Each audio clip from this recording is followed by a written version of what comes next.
ஹிக்விஷனோட AX hybrid pro model panel வந்து unbox பண்ணுறோம். TSPH 64LB model வந்து பார்த்திங்கன்னா இதில் 64 ஜோன் வரலும் வந்து பார்த்திங்கன்னா நம்ம சென்சார்ஸ் வந்து எக்ஸ்டென்ஷன் பண்ணிட்டு போகலாம். எக்ஸ்பேண்டர் மூலிமா வந்து பார்த்திங்கன்னா இதில் ஒயர்ட் அண்ட் ஒயர்லெஸ் 2 சென்சார்ஸையுமே வந்து பார்த்திங்கன்னா நம்ம கனெக்ஷன் பண்ணிக்கலாம்.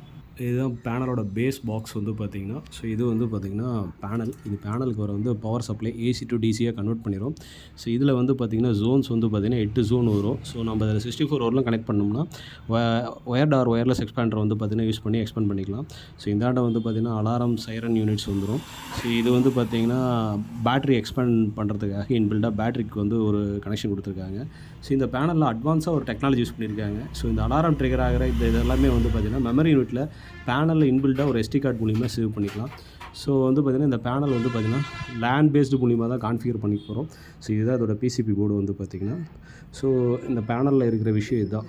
இது வந்து பார்த்திங்கன்னா பேஸ் பாக்ஸு. ஸோ இதில் வர வந்து பார்த்திங்கன்னா PCB போர்டு இதுதான். தேங்க்யூ.